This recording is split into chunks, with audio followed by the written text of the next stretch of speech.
Hemos rotado con el doctor Salcedo, con el doctor Cabrera, em, también con el doctor Cristian. Cristian González. Sí, doctora. Ah, ya. Entonces, ¿han tocado algo en general de neurología que hayan hecho? Con el doctor Salcedo han hecho más historia clínica. Sí, solo hicimos historia clínica. Ya. Con el doctor González. Fue una pequeña introducción a lo que es síntomas y signos de neurología. Intentamos hacer lo que era el examen motor, pero no nos alcanzó tiempo. Ya.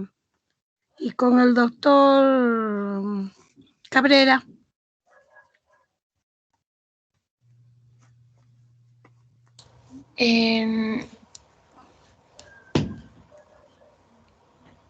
Es lo que era todo lo referido al examen neurológico. O sea, han avanzado bastante, yo diría, ¿no? Se han Sí. hecho el examen neurológico.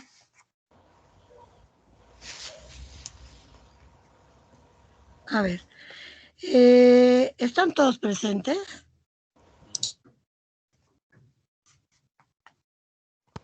Sí, doctora, estamos los 15. Ya, a ver, vamos a ver, para conocerlos ya. A ver, Rodrigo Ale. Sí, doctora, presente. Ya. Yumi Angles también. Ami Bejarano. Presente, doctora. Melanie Cama. Presente, doctora. Yanela Delgado. Buenas noches, doctora, presente. Buenas. José Luis Delgado. Presente, doctora, buenas noches. Stephanie Flores. Presente, doctora, buenas noches. Catherine García. Presente, doctora, buenas noches. Daniela Loaiza. Buenas noches, doctora, presente. Buenas. Coraima Prado. Buenas noches, presente. Buenas. Melanie Quispe. Presente, doctora, buenas noches. Ya. Diana Revilla. Buenas noches, doctora, presente. María Rojas. Buenas noches, doctora, presente. Ximena Toledo. Presente, doctora, buenas noches. Y Iván Ventura. Presente, doctora, buenas noches. Ya, ¿cómo están? Bueno, vamos a hablar ahora lo que es evaluación mental. Eso también va a intervenir en lo que es la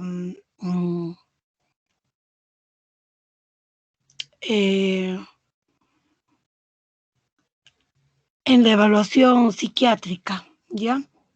Ay, ¿por qué está así? Está un poco arriba, ¿no?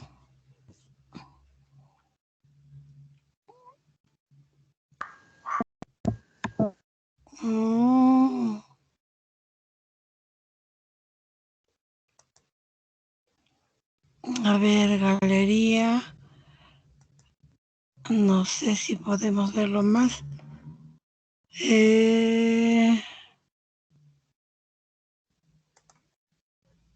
A ver, ¿se ve la diapositiva? No, no. Sí se ve, doctora. Se ve, doctora. No la veo yo. No sé qué he hecho. A ver, déjame ver. Galería, modo conferencia.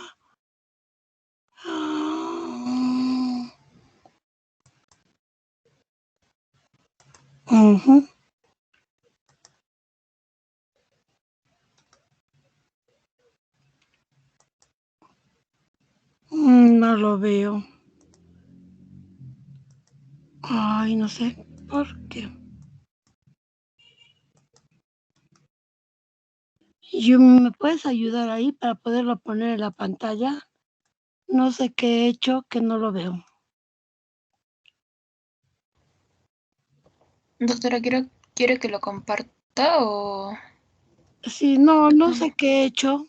La cosa es que yo no la tengo, no la veo. A ver, abrir bandeja. A ver, vamos a ver. La volveré a poner. Ya. La estoy poniendo ahora.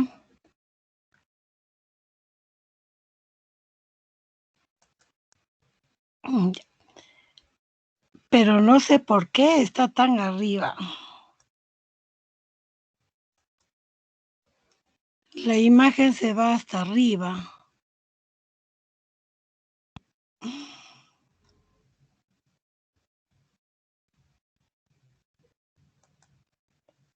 De tal manera que no veo la diapositiva, solamente veo el borde inferior.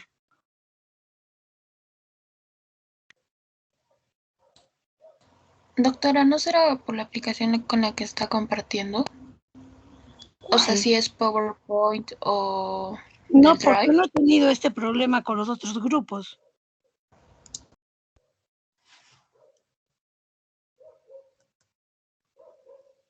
Por eso te digo, no sé qué problema ha habido.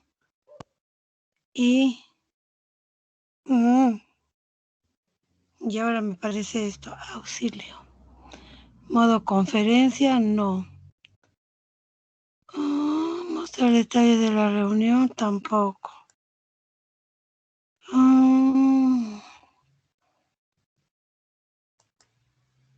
Tampoco. Ok, doctora, nosotros lo vemos completo, con la diapositiva normal. Ya, ahora sí, por lo menos ha bajado un poco. Ya. Vamos a hablar cómo vamos a hacer la evaluación del estado mental. Primero que nada, tiene que haber una interrelación entre el paciente y el médico o el examinador, ¿no? Tiene que haber una interrelación personal y sobre todo que haya un poco de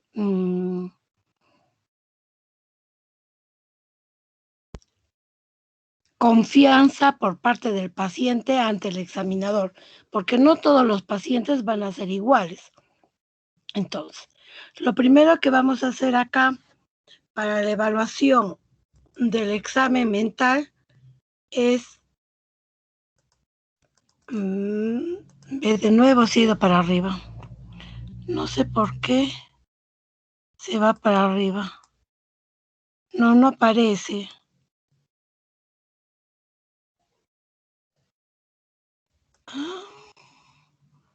No sé por qué se va para arriba y no aparece como debe ser.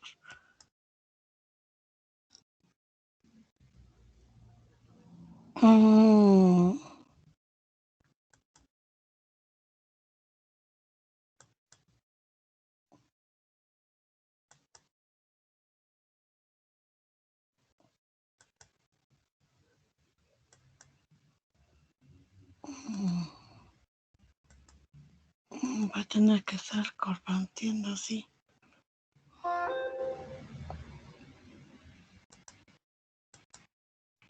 ¿Ve? Siempre se va para arriba, no entiendo.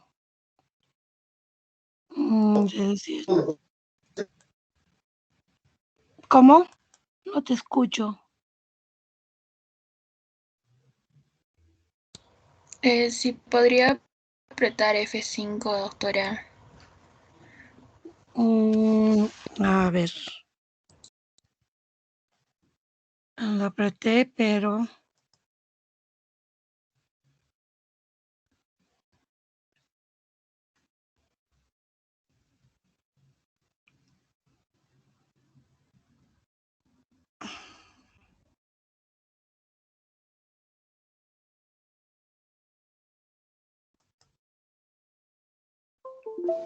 La verdad,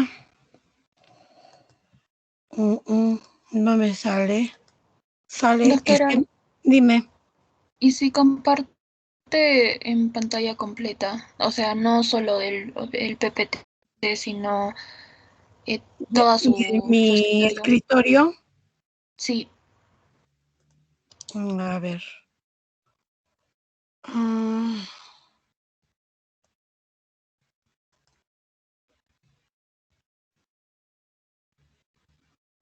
Mm, no sale, ¿no? Tendría que abrir mi experiencia, prácticas, funciones superiores.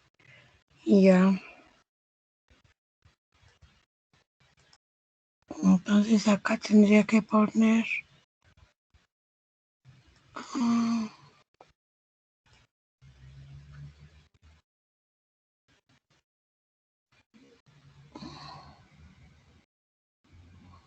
Doctora, estaba viendo su pantalla.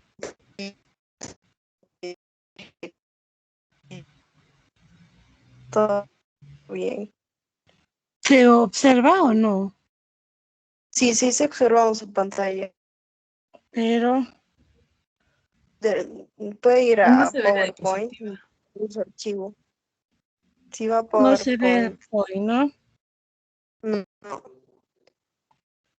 Sí, lo que estoy viendo es mi. Mm, qué raro. ¿Ahora lo ven? No. no, espera. Mm, mm,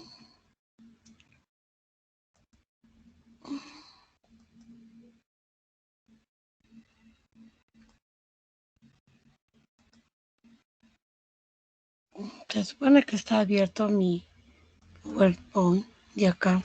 Ya, doctora, ahí sí se. Ahí sí ¿Ven se ve. ahora? Sí, Sí. Ya, completo, ¿no? sí. Sí, doctora. Y si lo pongo ahí, ¿también lo ven? ¿O no?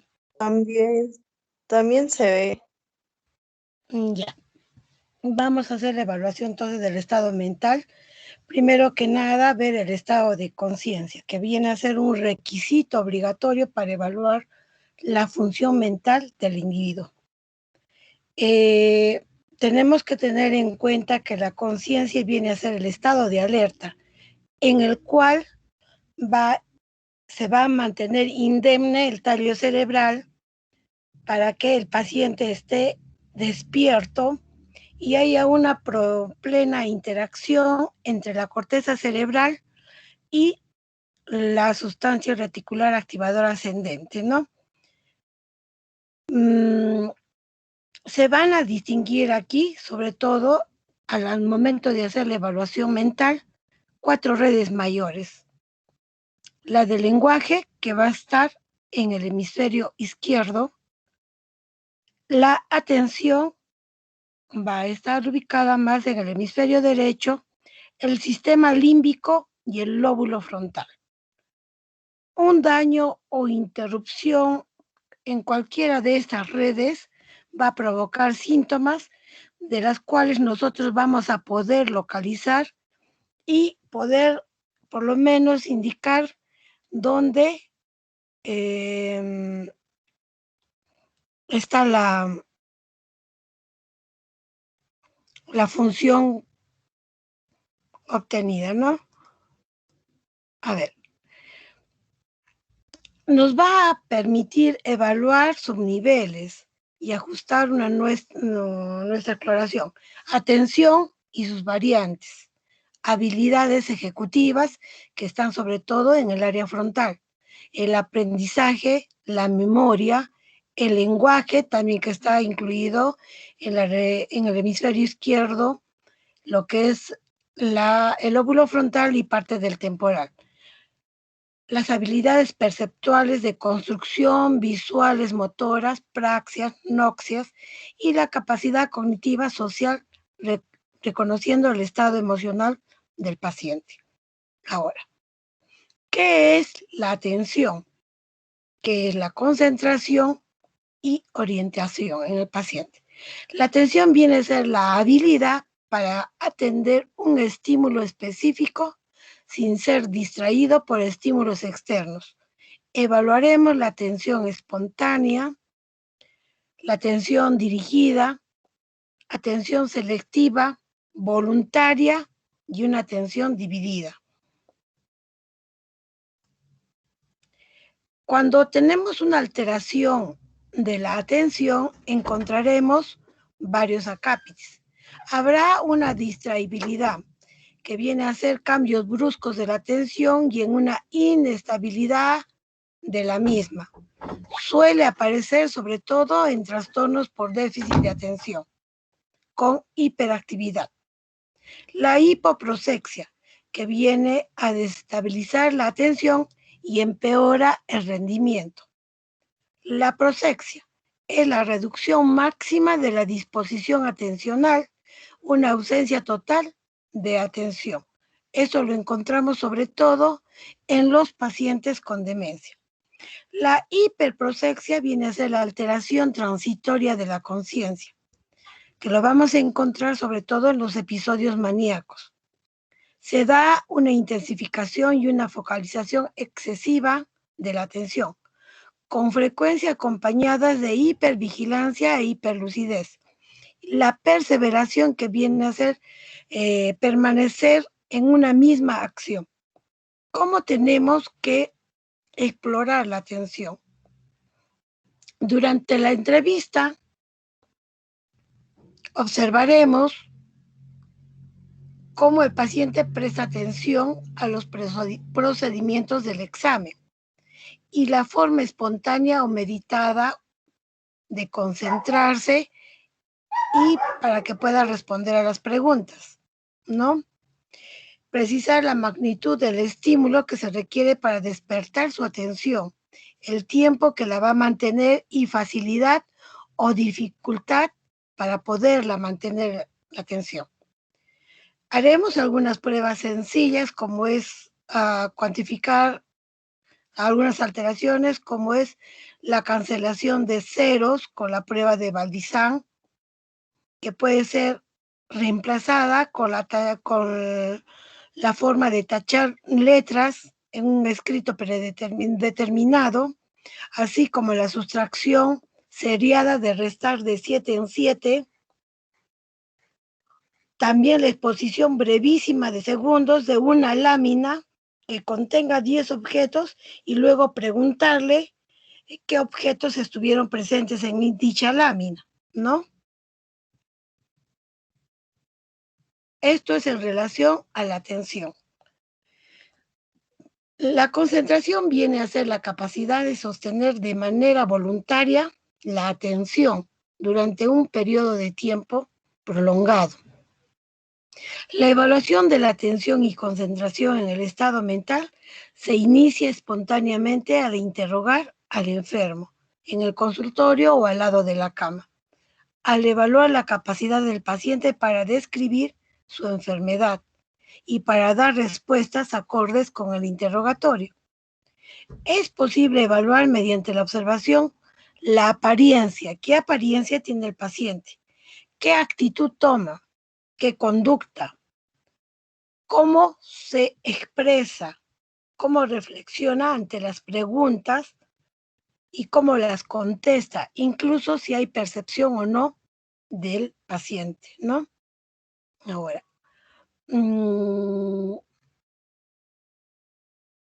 esta capacidad de observación y análisis de las respuestas y el comportamiento desde el momento mismo en que se conoce al paciente se va a desarrollar gradualmente, ¿no? En esta primera etapa también vamos a evaluar lo que es la orientación del paciente.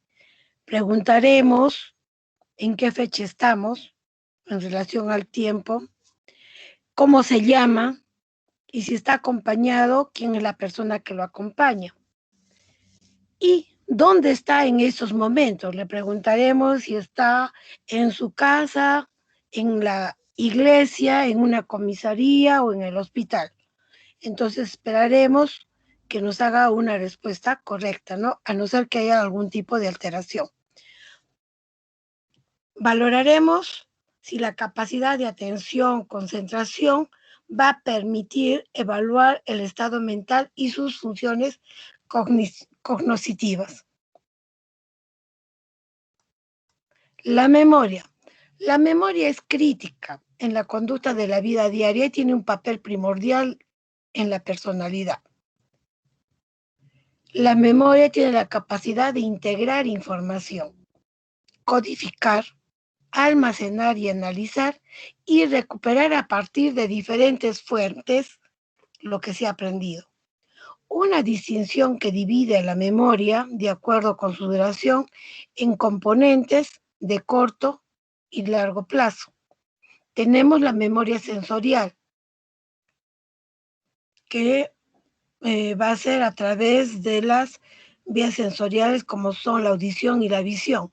La memoria de corto plazo, como es la memoria episódica o declarativa, retención de recuerdos durante minutos u horas. La memoria de largo plazo o remoto, que puede ser semántica, son conocimientos generales aprendidos, o una memoria implícita, que son procesos ejecutivos o habilidades motoras o cognitivas que uno tiene con el transcurso del tiempo, ¿no? El cálculo. Se llama cálculo a la habilidad y previamente aprendida para manipular los números y resolver problemas aritméticos.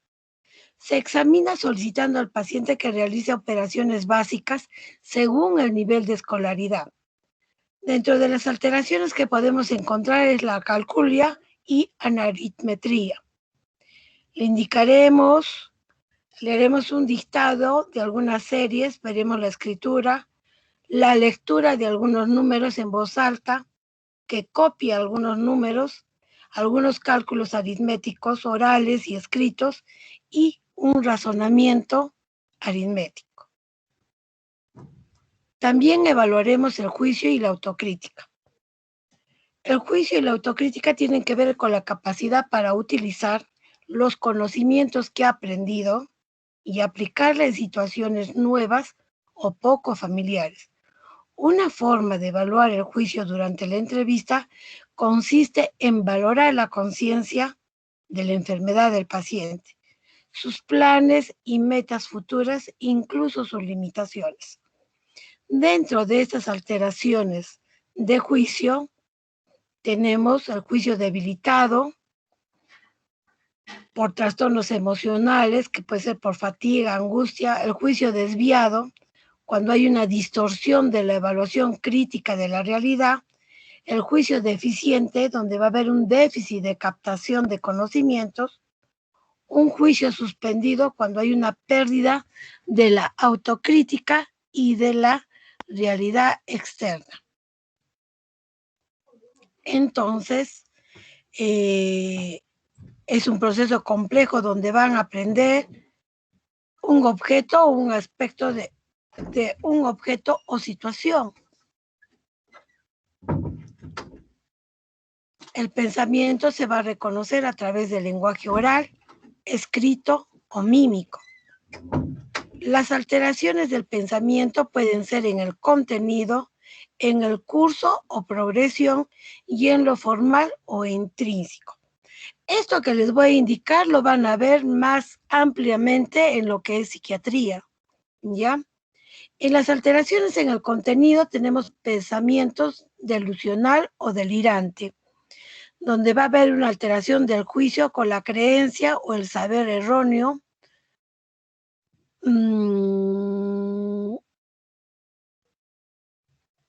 e inmodificable, que van a presentarlo sin antecedentes o precipitantes. Son delusiones o delirios. Cuando se deriva de una experiencia mórbida, perceptiva o afectiva, frecuentemente se le designa como una idea delusiva o delusión secundaria o delirio secundario. El pensamiento obsesivo viene a ser un grupo de pensamientos sobre la mente o la obsesión como resultante de algo, de la conciencia que viene a ser algo falso. Puede ser negativo, algo triste, cruel, pero que el paciente va a tener esta idea obsesiva, ¿no?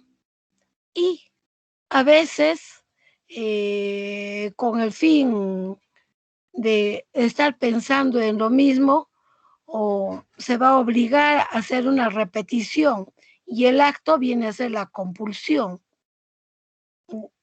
También viene a ser una alteración en el contenido, el pensamiento fóbico.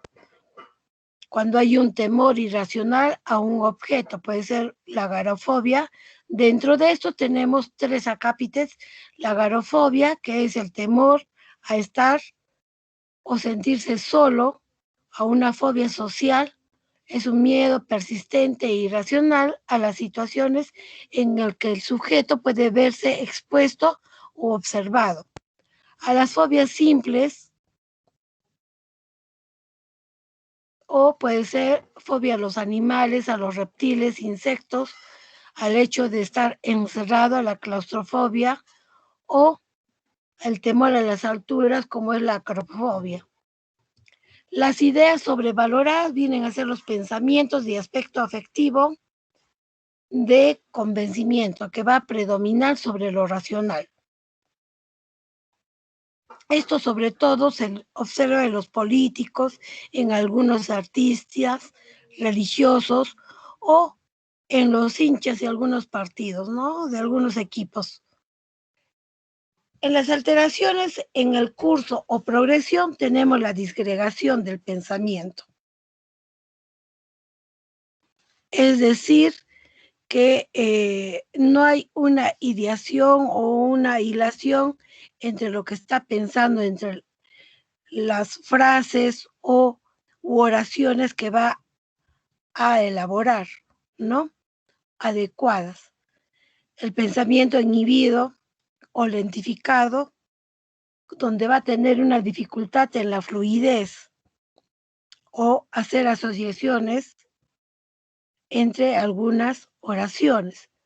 Aceleración del pensamiento y la fuga de ideas, donde el paciente va a presentar una verborrea, y el ánimo eufórico va a ser característico sobre todo en los episodios maníacos. El pensamiento prolijo o circunstancial, donde no va a distinguir lo esencial y donde va a elaborar un discurso amplio para llegar a un concepto, ¿no? Eso se observa sobre todo en los trastornos orgánicos cerebrales, como lo que es la demencia o las epilepsias. O cuando hay un bloqueo de pensamiento, no hay una fluidez. En un momento dado el paciente está hablando y se queda bloqueado. Y luego sigue por un breve lapso o reanuda, pero lo reanuda con otro tema, no con lo que estaba hablando anteriormente, ¿no? También dentro de eso tenemos las alteraciones en lo formal o intrínseco, donde hay un pensamiento esquizofrénico. Va a haber problemas para organizar sus ideas en el habla, y estas pueden ser pensamientos autísticos. Va a haber alucinaciones de recuerdos, vivencias, como si fuera algo objetivo. Puede haber ambivalencia, o sea, conceptos contradictorios, como por ejemplo, este ejemplo que les he puesto, donde piensa que la persona falleció, pero está vivo, pero está muerto, ¿no? O pensamientos demenciales donde va a haber un déficit intelectual, puede haber un retraso mental adquirido, pero eso no significa que puede haber momentos de juicios y razonamientos, ¿no? Por eso es un pensamiento demencial. O los neologismos, donde van a utilizar nuevas palabras o algunos vocablos para poder nombrar algunos objetos o referirse a alguna oración. Son propias del paciente. Ahora, ¿cómo vamos a explorar estas alteraciones? Vamos a permitir el discurso que tiene el paciente, vamos a valorar la riqueza asociativa y conceptual, la consistencia y profundidad de los raciocinios o temas tratados, así la dificultad o facilidad de producción ideica, algunas ideaciones paranoides, sobre todo en los pacientes que son recelosos, desconfiados. Preguntaremos su relación con algunas personas o compañeros de trabajo, si tienen algún interés en perjudicarlos, si se burlan o critican. Esto es lo que iremos preguntando al paciente para ir ganándonos la confianza, ¿no? O también veremos si están tristes, tienen ideas de culpa, temor al castigo, o tienen algún temor al formular algunas preguntas o tienen obsesiones o fobia sobre algo. Esto es en relación a la alteración del pensamiento. Ahora, también evaluaremos lo que es el lenguaje, lectura y escritura. El lenguaje viene a ser un sistema complejo de comunicación basado en símbolos y reglas. La valoración del lenguaje va a incluir la exploración de la fluidez, la comprensión, denominación, repetición, la lectura y la escritura. Veremos si hay un lenguaje espontáneo durante la entrevista, si hay una secuencia entre las palabras que va a emitir. Les preguntaremos o le diremos un listado de palabras, por ejemplo, le diremos que nos diga los meses del año al revés o de repente los días de la semana. Presentaremos algunos objetos para que el paciente los pueda nominar, si los reconoce o no. Le diremos algunas órdenes, evitando mímica, sobre todo la mímica, como para que él pueda interpretarlo. Le diremos que repita algunas palabras y algunos objetos para que pueda nominarlos. La lectura será en voz alta, la comprensión. Un ratito, por favor.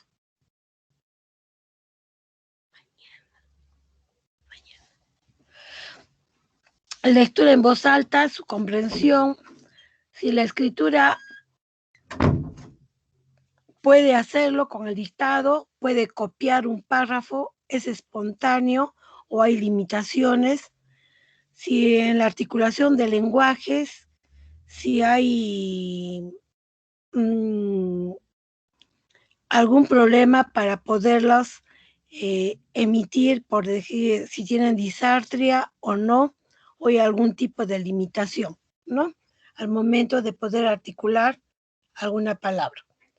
Para esto, para poder evaluar el lenguaje, tenemos que tener algunos términos, como es, ya sabemos que el lenguaje viene a ser el conjunto de símbolos y significados, ¿no? Y que va a haber reglas que vamos a poderlo expresar, comprender lo que estamos hablando. El habla viene a ser la articulación del lenguaje con sonidos vocales mediante el uso de musculatura laringea y de la lengua. La afasia viene a ser un trastorno del lenguaje causado por una lesión cerebral en algunas zonas específicas. Por lo tanto, va a haber problemas en el procesamiento lingüístico o integridad de la musculatura, ¿no? Y la coordinación para poder articular y hablar. La disartria viene a ser un trastorno en la articulación del habla, que puede expresarse mediante los sonidos o fonemas y originados por la activación anormal de los músculos laringios faringios y oromandibulares, ¿no? Pero el lenguaje va a ser normal. La disfonía viene a ser un trastorno en la función de la laringe en el que la fonación va a estar alterada. Por ejemplo, yo tengo una voz disfónica. Las parafasias vienen a ser errores en la expresión del lenguaje, por la cual el paciente va a sustituir con algunas letras o sílabas algunas palabras. Los neologismos, que vienen a ser expresión de palabras nuevas, carentes de significados, y que los pacientes les van a utilizar para poder nominar o presentarlo en alguna oración que nos va a decir. La apraxia viene a ser un gesto o comportamiento motor previamente aprendido que tiene un propósito determinado y persigue la comunicación a través de la realización de movimientos voluntarios o gestos proposicionales. La exploración la vamos a hacer mediante movimientos voluntarios o gestos, sin uso de algún objeto.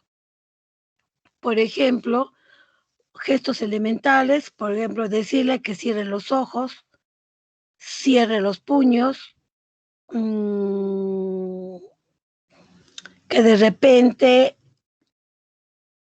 mueva el cuello hacia la izquierda o levante un brazo. Algunos gestos expresivos genéricos, como es que muestre alegría, sorpresa, enojo. Algunos gestos descriptivos, como es el ademán de peinarse o atrapar un insecto o planchar. Gestos simbólicos, como es persignarse o un saludo militar. Estos gestos deben efectuarse con ambos semicuerpos, es decir, tanto del lado derecho como del izquierdo. Una alteración de la apraxia viene a ser la apraxia, donde hay una pérdida o disminución de la destreza para llevar a cabo estos movimientos aprendidos, en ausencia de alteraciones de la fuerza, la sensibilidad, la coordinación y la comprensión. Esto se debe a que hay una disociación entre la idea del movimiento y su ejecución motora. Puede ser idiomotora, orobucal o ideacional. O sea, no va a poder, si nosotros le indicamos que diga adiós, que haga el ademán de adiós o saludar como un soldado, de repente no lo va a poder realizar. O que tosa, haga el ademán de dar un beso o aspirar una paja. O escribir una carta o encender un cigarrillo, ¿no? O una cerilla. También tenemos lo que es la gnosia. La gnosia viene a ser la capacidad de reconocer y discriminar los estímulos o patrones complejos a través de diferentes vías o aferencias sensoriales. Pediremos al paciente que identifique el objeto mediante el sonido que proviene de algún sitio o que haga el ademán de realizarlo, ¿no? Sin tocar el objeto. La agnosia viene a ser la dificultad para reconocer o identificar las propias partes del cuerpo o algún objeto. Tenemos las gnosias táctiles, como son la estereognosia, donde va a haber dificultad para reconocer un objeto al momento de palparlo con los ojos cerrados. Ailognosia o gnosia de intensidad, que viene a ser la falta de reconocimiento del material por la textura, resistencia, peso, si está frío o caliente. La gnosia de extensidad, o sea, la forma que tiene. La estereognosia, la falla en el reconocimiento palpatorio. También tenemos las gnosias visuales, reconocimiento visual de objetos, para que pueda describirlos, de imágenes, el reconocimiento de fisonomías, o sea, o prosopagnosia, que viene a ser la falta, o prosopagnosia viene a ser la falta de reconocimiento de caras, ¿no? El reconocimiento de colores, La cromatognosia es la falla de reconocimiento de los colores a nivel perceptivo. También tenemos las gnosis visoespaciales, orientación espacial, una memoria topográfica, la localización de objetos en el espacio. También una gnosia auditiva, de las palabras habladas y de los sonidos. Las gnosias corporales o la somatognosia, la autotopognosia, el reconocimiento de las partes de su propio cuerpo. La hemisomatognosia, el reconocimiento de un hemicuerpo propio. La anosognosia es el desconocimiento de una hemiplegia o hemiparesia. Acá, por ejemplo, tenemos unas figuras en lo que es la parte donde está en la lámina A, tenemos un cubo, una casa y una maceta. Acá hay una apraxia visoconstructiva. Le indicaremos al paciente que copie. Vamos a observar que hay dificultad para la integración y el manejo de la perspectiva y las relaciones visoespaciales en dibujo. Acá hay una apraxia visoconstructiva. Acá también, cuando hay una negligencia espacial, vean en la lámina A lo que se ve en el lado izquierdo y lo que se ve en el lado derecho, ¿no? Acá hay una negligencia, sobre todo del lado derecho. Cuando vaya a copiar van a ver que hay omisión de una parte del dibujo, sobre todo cuando hay una lesión parieto-occipital derecha. Solo dibuja lo que está en el lado izquierdo. Es lo que tenemos que indicar, ¿no? Al paciente que haga algunos dibujos para ver si hay negligencia o hay apraxia. Ahora, la evaluación de este estado mental lo realizamos a través de unos test. Este es el test de Mini Mental State que lo realizamos en el consultorio porque es rápido y sencillo, donde hay una puntuación de 30. Y luego tenemos el test de MOCA, donde es un poco más amplio. Se va a indicar algunas palabras para que tache, reconozca algunas figuras, que dibuje el cubo, que haga una relación o que dibuje un reloj para ver si hay o no negligencia, perdón. Ahora vamos a ver lo que es pares craneales. ¿Han hecho pares craneales? Chicos, ¿han hecho pares craneales? Hola. Doctora, no llegamos a una extensión grande, sino fue como una exposición simple. Ya, a ver, vamos a hablar, primero vamos a ver, acá. Los pares craneales vamos a dividirlos en 3 niveles. Sobre todo a nivel de mesencéfalo, lo que viene a ser la protuberancia y el bulbo raquídeo. En el mesencéfalo vamos a tener netamente el nacimiento del tercer par craneal y a nivel de la unión del mesencéfalo con la protuberancia o el puente está el cuarto par craneal. Y en la protuberancia vamos a tener el quinto, sexto, séptimo y octavo par craneal. Y a nivel vulvar tendremos el noveno, 10º, 11º y 12º. También tenemos que tener en cuenta que fisiológicamente esos pares craneales, algunos son netamente motores, otros son sensitivos y otros serán mixtos. Tenemos dentro de los nervios sensitivos al olfatorio, que tiene que ver con la olfacción, al óptico con la visión y el auditivo con la audición. Estos son los nervios netamente sensitivos. En los nervios motores tenemos al tercer par craneal, como es el motor ocular común, al patético o troclear, que es el cuarto par, al motor ocular externo, que es el sexto, espinal el 11º y el hipogloso el 12º par craneal. Y dentro de los nervios mixtos tenemos o sensitivo-motores al trigémino, facial, glosofaringio y neumogástrico. Ahora, a ver, ¿cómo vas a evaluar el nervio olfatorio, Ale? Sí, doctora. Ale Rodríguez, ¿no? Rodrigo, perdón. Sí, doctora. Ya.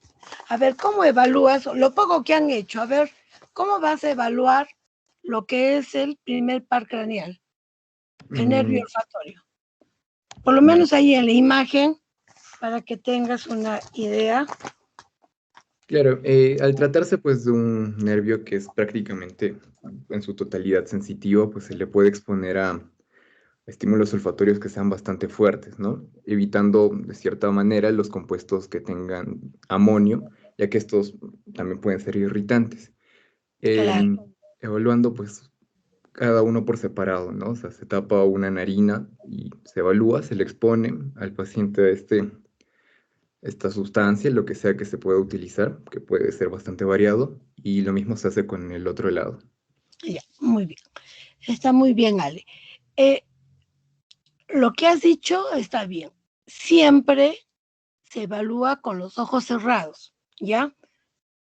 Para que el paciente no pueda reconocerlos. Y taparemos una narina y luego evaluaremos la otra. Ahora, la pérdida del sentido del olfato viene a ser la anosmia. Puede ser bilateral o unilateral. Puede ser por un traumatismo cráneoencefálico, por alguna tumoración.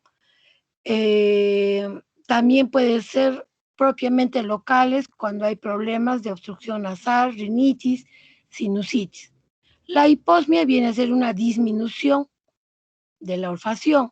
Generalmente se presenta en los pacientes diabéticos y en los pacientes con anemia perniciosa. También en los pacientes que tienen Parkinson. La hiperosmia es cuando hay una agudización de la olfacción. Es muy rara. La parosmia viene a ser una percepción errónea del olor, ¿no? Distinto de lo que es. Tenemos la cacosmia, por ejemplo, que es la percepción continua de malos olores, y esto generalmente lo presentan como un aura en los pacientes epilépticos, ¿ya? Ahora, en el segundo par craneal Yumi, ¿cómo se evalúa?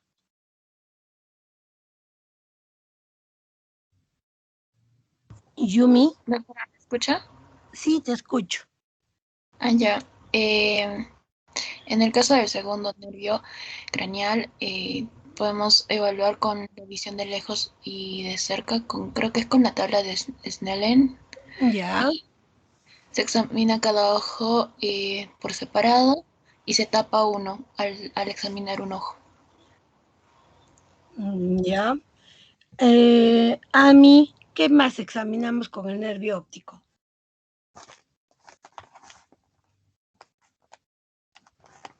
Doctora, Sí, te escucho. bueno, aparte de, bueno, la agudeza visual, también la visión de los colores y Ya. También el campo visual y el fondo de ojo. Está bien.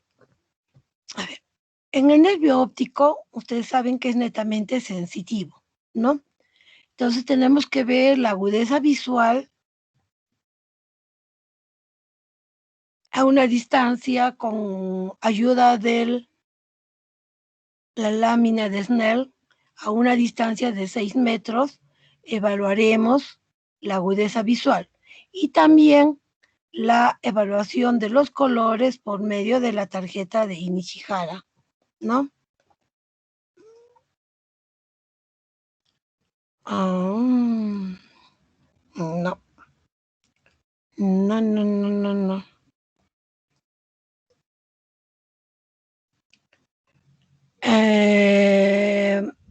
Sí. acá, por ejemplo, para ver si hay problemas de daltonismo, ¿no? Y también evaluaremos realizaremos una campimetría de confrontación, en la cual nosotros seremos como el espejo del paciente, ¿no? Y evaluaremos esta campimetría por cuadrantes. Primero realizaremos el cuadrante temporal del lado derecho. El paciente no se va a tapar ningún ojo acá, simplemente le diremos que fije la mirada en nuestra nariz, la punta de nuestra nariz. Y nosotros acercaremos el lapicero, la linterna o cualquier otro objeto que nos pueda ayudar, pero lo realizaremos en el lado temporal del lado derecho, por detrás de la oreja, e iremos acercando hacia adelante para que el paciente lo pueda observar, ¿no? Ahí estaremos evaluando el cuadrante superior externo del lado derecho. Lo mismo haremos cuando vayamos a evaluar el cuadrante inferior externo o temporal del lado derecho. Luego pasaremos al lado izquierdo para evaluar también los cuadrantes temporales, tanto superior como inferior. Al momento de evaluar los cuadrantes nasales del paciente, le diremos que se tape con su mano el ojo izquierdo y nosotros por la parte de atrás iremos acercando el lapicero hacia adelante por la parte superior, cuadrante superior primero del borde nasal, para que pueda reconocerlo, ¿no? Estaremos evaluando ahí el cuadrante nasal superior del lado derecho y luego evaluaremos el cuadrante nasal inferior del lado derecho. Posteriormente le diremos que se ocluya el ojo derecho para evaluar también el cuadrante nasal del lado izquierdo, tanto superior como izquierdo.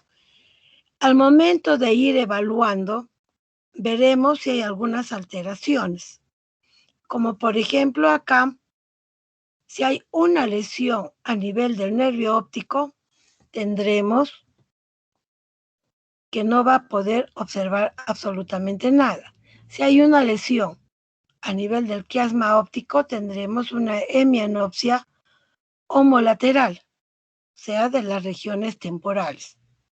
Por eso tienen una mirada funicular. Si hay una lesión a nivel del tracto óptico o del cuerpo geniculado lateral, encontraremos unas hemianopsias heterónimas. O sea, tanto del lado temporal, en este caso sería del lado derecho, como hemianopsia del lado nasal del lado izquierdo, ¿no?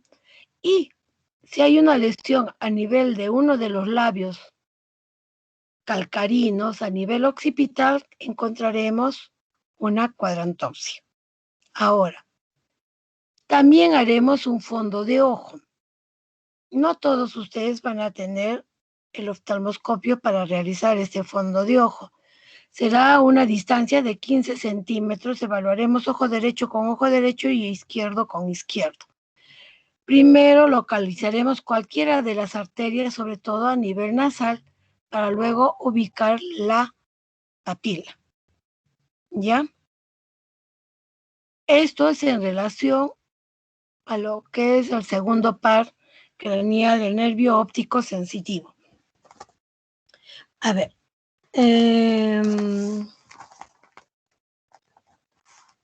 Melanie, para evaluar el tercero, cuarto y sexto par. Sí, doctora. Como usted ya mencionó, el tercer, el cuarto y el sexto par se evalúan en conjunto porque estos van a ofrecer una inervación tanto a lo que es la musculatura extrínseca del ojo. Entonces, por ejemplo, podemos ver lo que es, podemos hacer la conversión una convergencia de nuestro dedo hacia los ojos del paciente para ver, por ejemplo, si podría tener algún tipo de estrabismo. También me parece que se realiza lo que es la búsqueda del reflejo fotomotor, tanto directo y también el consensual. Y creo que básicamente es eso, doctora. Ya. A ver, Yanela, ¿algo más para acotar ahí lo que ha dicho Melanie? Sí, doctora, también se evalúa la musculatura intrínseca. Por ejemplo, podríamos ver para ver el reflejo focomotor con una linterna, podríamos ver la respuesta que nos va a dar, también para ver la constricción pupilar, la acomodación, acercando un objeto hacia la nariz del paciente y ver si converge o no. Ya, muy bien. Entonces, para evaluar lo que es los pares craneales oculares, tercero, cuarto y sexto se evalúan conjuntamente, ¿ya? Aplicaremos,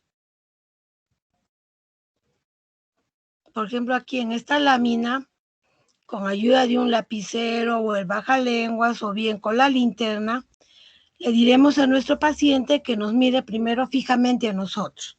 Y luego lo que haremos es siempre desviar primero hacia el lado derecho y en el lado derecho le diremos que mire, en ese momento que estamos evaluando o hemos ido para el lado derecho, lo que vamos a hacer, vamos a evaluar el recto externo del lado derecho y el recto interno del lado izquierdo. Luego desviaremos el lapicero o el bajalenguas hacia el lado izquierdo y evaluaremos el recto externo del lado izquierdo y el recto interno del lado derecho. Posteriormente, lo llevaremos hacia arriba para evaluar los rectos superiores, hacia abajo para evaluar los rectos inferiores y después haremos lo que es, miraremos, lo llevaremos hacia arriba y hacia afuera para evaluar el oblicuo inferior del tercer par craneal, ¿ya? Y también llevaremos el lapicero hacia abajo y hacia afuera para evaluar el cuarto par craneal. Estos son los músculos oculares o extraoculares, tanto el tercer, cuarto y sexto. Después haremos una evaluación de la pupila. Al evaluar la pupila examinaremos con ayuda de una linterna para ver el tamaño y los reflejos. Aquí en los reflejos vamos a ver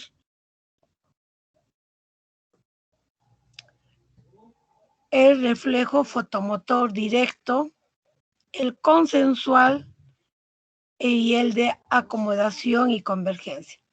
Cuando hemos estado evaluando los músculos extraoculares, también observaremos si hay algunos movimientos involuntarios de los ojos, para ver si hay la presencia de nistagmo o no, si este es horizontal, vertical, rotacional o pendular. Eso es lo que veremos.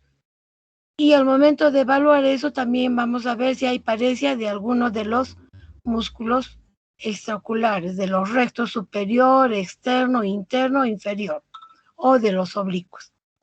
En el momento de iluminar la pupila, nosotros veremos si hay una constricción de la pupila en el lado que estamos iluminando. Y a la vez evaluaremos el reflejo consensual. Veremos si el ojo contralateral, la pupila también se contrae o no. ¿No? Ahora, el reflejo de acomodación o el de convergencia es que nosotros, con ayuda del lapicero o la misma linterna ya apagada, le diremos que fije la mirada en el objeto, en la linterna, y nosotros lo acercaremos a la punta de su nariz, de tal manera que el paciente tiene que converger ambos globos oculares hacia dentro. Y se observará si hay un estrabismo divergente o no. Ahora, José. Sí, doctora. José, hemos evaluado lo que es el tercer par craneal. Estamos estimulando la pupila con la luz. Para que haya una respuesta, acá hay un reflejo, hay un resultado acá. A ver, ¿cuál es la rama aferente o qué nervio es aferente y qué otro nervio es eferente para que haya una respuesta? ¿Quién recibe y quién responde en lo que es el reflejo fotomotor?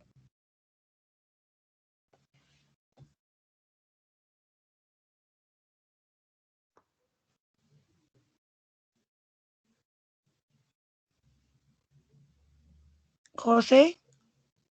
Sí, doctora, estoy aquí, estoy recordando. Ya. A ver, ¿quién recibe la luz?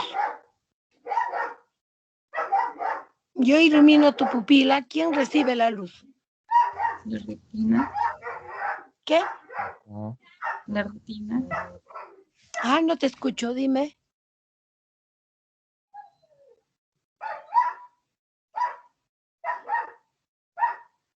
José, ¿estás? Sí, aquí estoy, doctora. A ver, dime. La pupila es Yo la que se ilumino tu ojo. ¿Quién está recibiendo ese estímulo? La pupila, porque la pupila es la que se contrae. Pero, ¿qué nervio es el que recepciona ese estímulo? Tú me estás diciendo que la pupila está respondiendo porque se está contrayendo. Claro, el tercer par, el motor ocular común. Claro, ese es el tercer par quien va a responder. Pero ¿quién te recibe la luz? ¿El nervio óptico? Claro.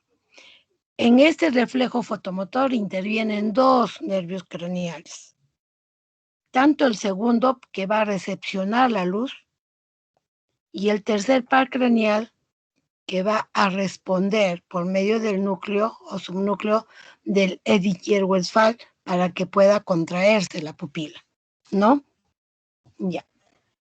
Ahora, hemos visto que al momento de evaluar el tercer, cuarto y sexto par, puede haber un estrabismo, puede haber alguna alteración en los reflejos, sobre todo que este es netamente del tercer par craneal. Puede haber una oftalmoplegia interna porque hay una alteración del tercer par craneal, pero hay componente pupilar.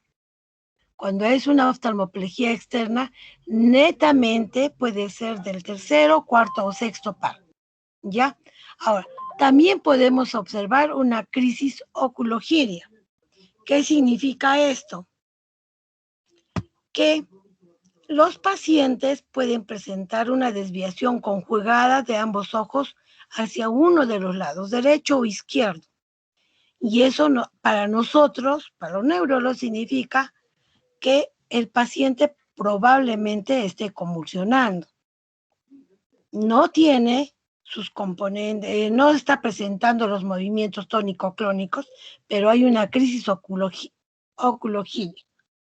Eso es una crisis convulsiva, ¿ya? Porque está mirando su lesión. Ya. A ver, ahora ya hemos evaluado el tercer, cuarto par, José. Stephanie, ¿cómo evaluamos el trigémino? Bueno, tiene una función motora y una función sensitiva. En la función motora podemos evaluar la función de músculo macetero. Ya. La fuerza de los músculos del temporal de macetero y también la fuerza de la masticación. Y en caso caso de Ya, sigue nomás, sigue. podemos hablar que en el tacto que podemos tocar con un algodón la cara para ver si siente o no siente, o también la función térmica, creo, y la función dolorosa con algo punzante que no le corta al paciente. Ya. Y creo que también la sensibilidad de reflejo corneal, si no me equivoco, que se toca el algodón con una punta de algodón, Ya. y eso sería todo. Ujú. Falta algo más, Stephanie. Pero a ver, Catherine. A ver, ¿qué más le faltaba ahí a Stephanie?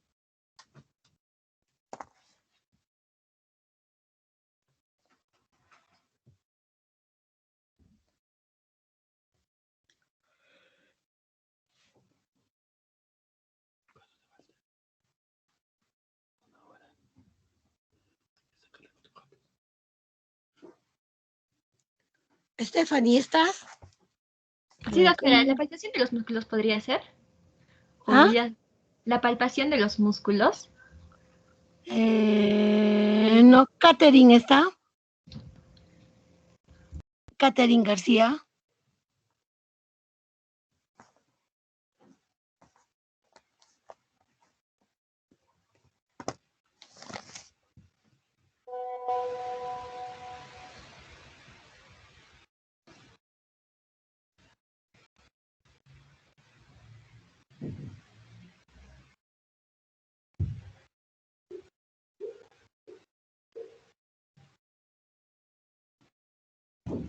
Creo que no está Catherine, ¿no? Daniela. ¿Está Daniela? Sí, doctora, buenas noches. Hola, Daniela, ¿cómo estás? Algo más le falta ahí a Stephanie. No sé si mencionó el reflejo corneal. No, está bien. Justo ese reflejo corneal. Lo que dijo Stephanie en relación a lo que es el trigémino. El trigémino es mixto. Primero vamos a ver que tiene una rama motora que tiene que ir al macetero, ¿no es cierto? Y luego sensitivo, donde vamos a evaluar las ramas del trigémino con ayuda de un hisopo. Evaluaremos las ramas diferentes en la cara, ¿no? La rama oftálmica, maxilar y mandibular. Y con un hisopo humedecido evaluaremos la córnea. Y veremos qué respuesta hay. Ahora, podemos encontrar unas alteraciones. Si hay hipoestesia, donde hay una disminución de la sensibilidad táctil dolorosa, ¿no? Disestesia cuando hay una distorsión de la sensibilidad. Anestesia cuando hay pérdida de la sensibilidad dolorosa. Ahora, todos han escuchado de la neuralgia trigeminal, ¿no? Cuando hay un dolor de tipo neurálgico que aparece espontáneamente en una de las ramas del trigémino, ¿no? Ahora, acá estamos viendo cómo vamos a ir evaluando. ¿Ya? WhatsApp de audio. A ver.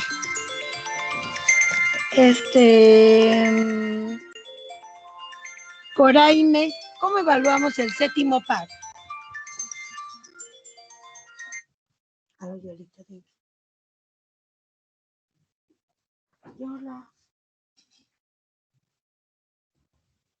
Yola. Coraime, ¿estás?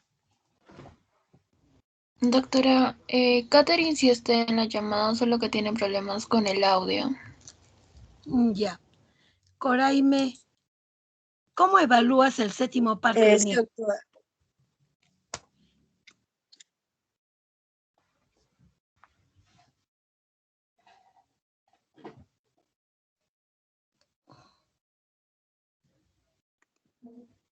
Ya, doctora. Primero, y le diría si es que puede cerrar los ojos para ver si es que tiene movimiento el ojo. De ahí, ver también las dos, como es mixto, ver lo que es la parte motora y la parte sensorial. En la parte motora podemos hacer movimientos como que en la frente, en la parte sensorial podemos ver lo que es la parte gustativa. Y ahí podemos ver los 4 sabores, que es el dulce, salado, amargo. Em, ¿Qué más? También podemos ver si es que hay desviaciones. Si es que es en la parte periférica, no se va a arrugar Ya, Coraima. o Lo que no se va a vamos a cerrar ver, el lado del ojo. sí, sabemos que el nervio facial es mixto, tiene una rama motora, es netamente más motor que sensitivo, ¿ya? La rama motora va a inervar los movimientos musculares de la cara. Por lo tanto, lo que tenemos que ver cuando vamos a examinar lo que es el nervio facial, tenemos que ver la simetría de ambos lados. Si ambos son iguales, izquierdo con derecho, la presencia de arrugas en la frente al momento de indicarle que arrugue la frente o mire hacia arriba. Luego le indicaremos que cierre los ojos y nosotros colocaremos nuestros dedos en los orbiculares para ver la fuerza con la que contrae los ojos. Y le diremos que enseñe los dientes o que haga una pequeña sonrisa para ver si el surco nasogeniano es igual en ambos lados o no. Ahora, para evaluar lo que es la rama sensorial, evaluaremos los 2/3 anteriores de la lengua y aplicaremos con un hisopo los diferentes sabores, tanto lo dulce, salado, amargo y ácido, para ver si hay o no. Ahora, la alteración o la pérdida total viene a ser la ageusia, la disminución hipogeusia, ¿no? Ahora, la parageusia viene a ser una distorsión de la percepción del sabor. Ahora, para evaluar lo que es el séptimo par, tenemos que tener en cuenta cómo van sus ramas, dónde nacen y cómo se distribuyen. Sabemos que hay una parálisis facial central y hay una parálisis facial periférica. Cuando hay una parálisis facial central, solamente va a estar comprometido un cuadrante de la cara, más no, por ejemplo, solamente va a haber una desviación de la comisura labial. Conservará las arrugas, ¿por qué? Porque hay una rama que inerva a ambos lados, mientras que cuando hay una parálisis del facial periférica, será todo un lado de la cara la que va a estar comprometida, ¿ya? Esa es la diferencia que tienen que ver ustedes cuando van a evaluar si esta paresia facial es central o es periférica. Ahora, en relación al reflejo corneal,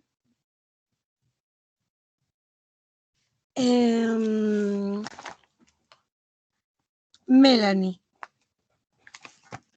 también en el reflejo corneal hay un nervio craneal que estimula y hay otro nervio craneal que va a responder. ¿Qué nervios craneales intervienen en el reflejo corneal?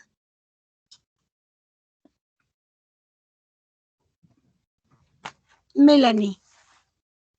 Doctora, Dime. ¿tiene que ver con la rama oftálmica el nervio trigémino? Ya. Y, ¿Qué más?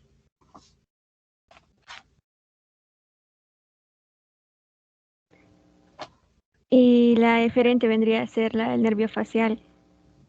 Claro. Es como cuando tú estás caminando y te entra por ahí de repente alguna partícula al ojo, te está estimulando en la córnea, ¿no es cierto? Quien te está recepcionando el estímulo es el trigémino en la córnea. ¿Y quién va a responder? Los orbiculares oculares del séptimo par craneal. Entonces, en el reflejo fotomotor interviene el quinto y el séptimo par. Ya.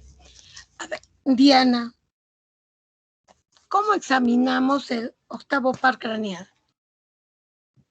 Ya, doctora, este nervio tiene dos componentes, el componente auditivo y el componente coclear.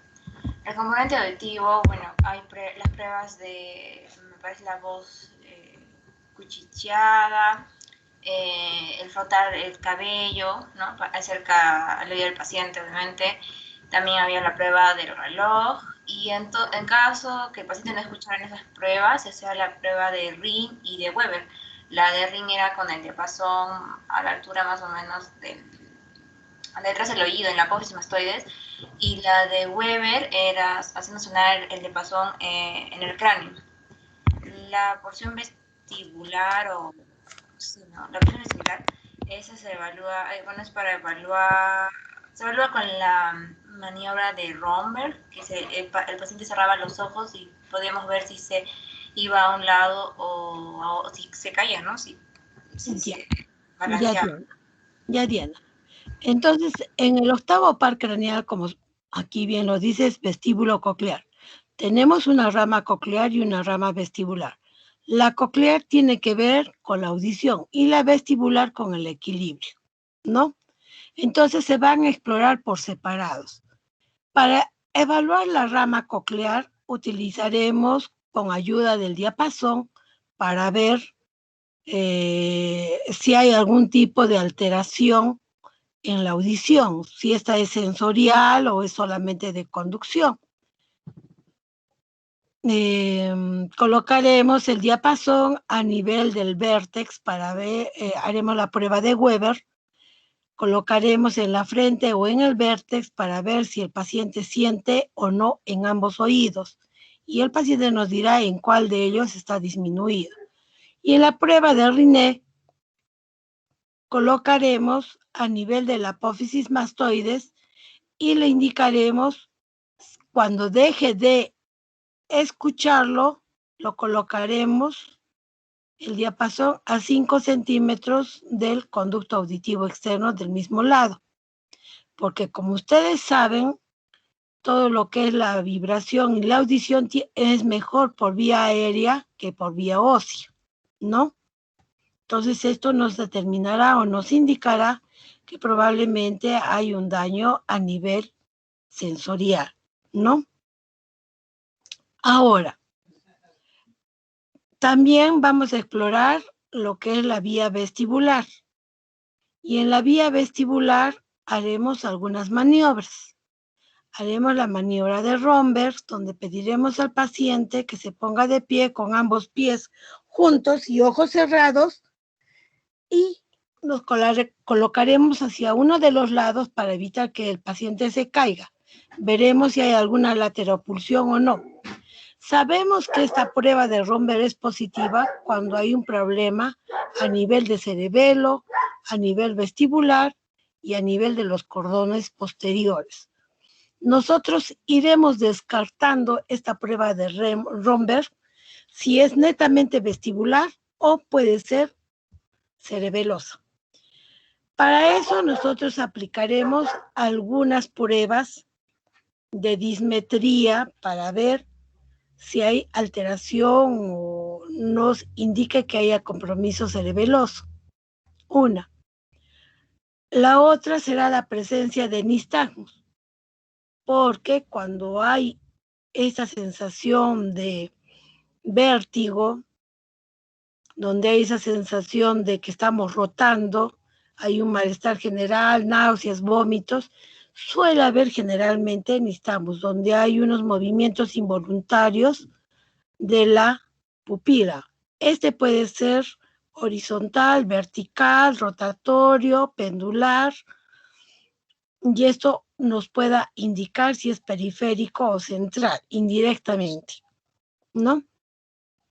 También aplicaremos algunas pruebas de Varani, la prueba de Babinski, la estrella, la marcha, para ver si hay o no el problema laberíntico y hacia qué lado está comprometido. Si es periférico o es central, ¿no? Acá tienen la prueba de Weber, la de Riné y lo que es el Romberg. Ahora, ¿dónde estás? María. Sí, doctora. María, ¿cómo evaluamos el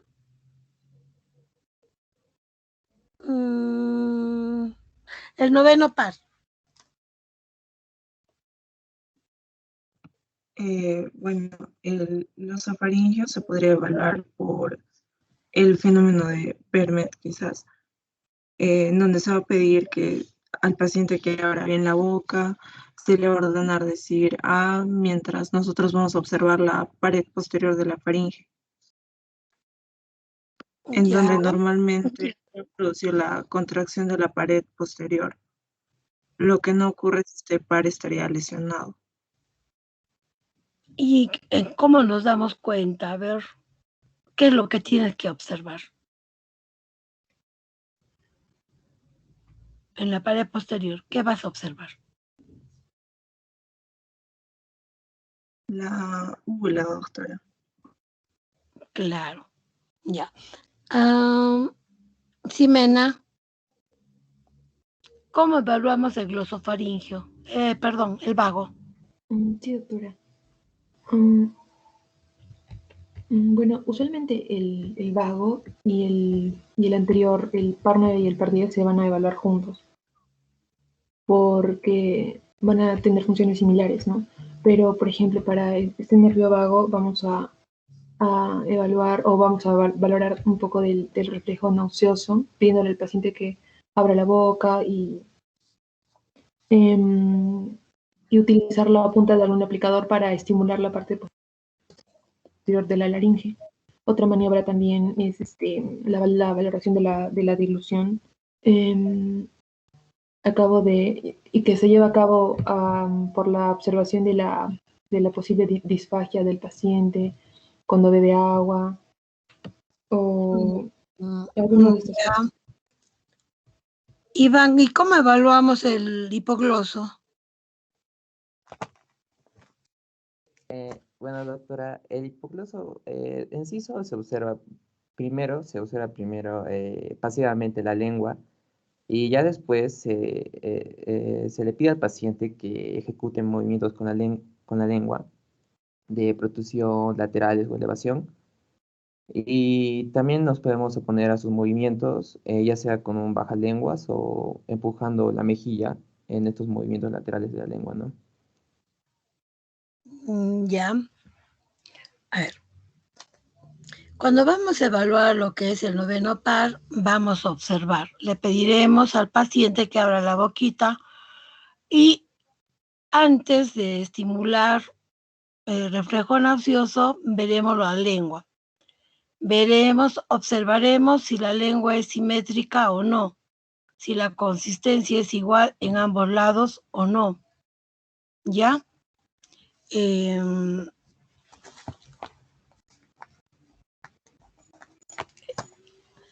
Y también observaremos posteriormente lo que nos ha dicho Iván.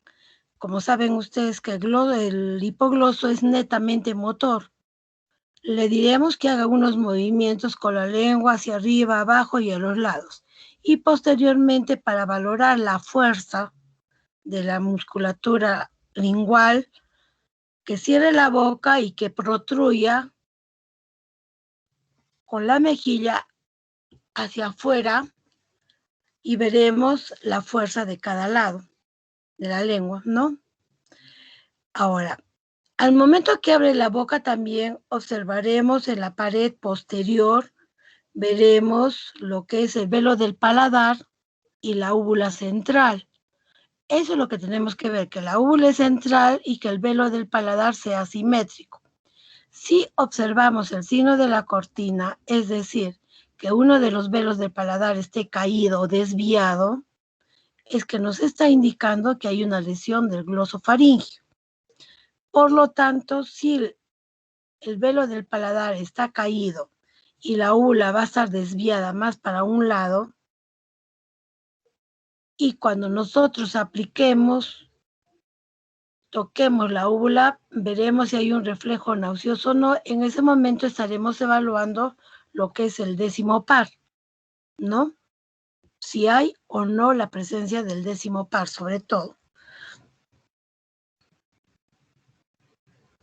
Y además, cuando vamos a evaluar el glosofaringio, evaluaremos el tercio posterior sensitivo, que tiene que ver mucho con el gusto. No se olviden de eso.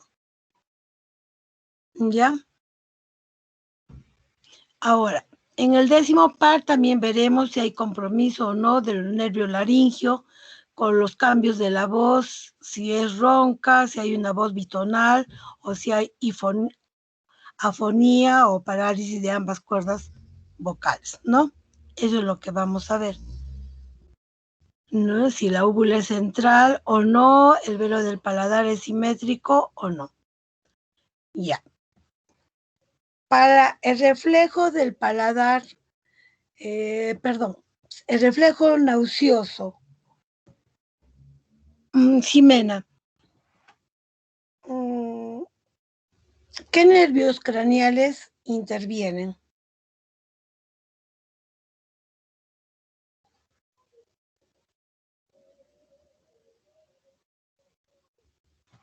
Jimena. Sí, doctora, el par 10. El par 10 es el que da la respuesta, pero ¿quién recibe?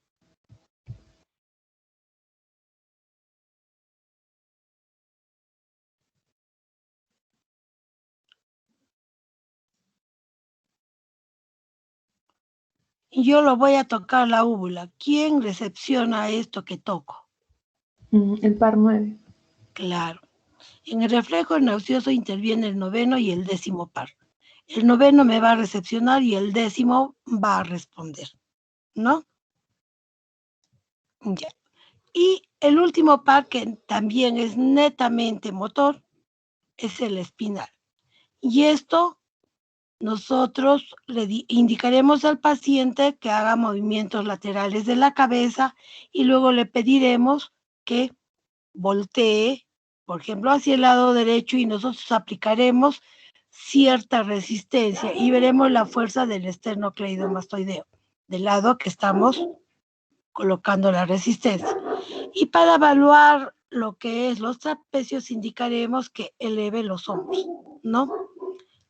Veremos si es simétrico o no la fuerza en ambos lados y observaremos también la contextura, el trofismo muscular, tanto del esternocleidomastoideo como del trapecio. Ahora, cuando le pregunté a Iván con respecto al 12º par, lo que teníamos que ver era la consistencia, si era simétrico o no. Cuando hay una lesión central de primera neurona del 12º par, la lengua se va a desviar hacia el lado contralateral. Pero si hay una lesión del mismo lado, si hay una lesión periférica, la lengua se desviará hacia el mismo lado. Pero lo que vamos a observar es que hay cambios en la consistencia de la lengua. Puede ser que haya un poco de hipotrofia o haya otro tipo de cambios a nivel de la contextura, de la textura lingual. Eso es lo que tenemos que observar para ver si es una lesión de primera neurona o una lesión de segunda neurona a nivel de la lengua. Bueno, hasta aquí quedamos hoy y mañana, en la mañana, a las 9 de la mañana, realizaremos lo que es alteraciones de conciencia. ¿Ya, chicos? Ok, doctor. Ya, doctora. Voy a ver que esté bien mejor mi esto para mañana. Hasta mañana, chicos, y gracias. Hasta mañana, doctora.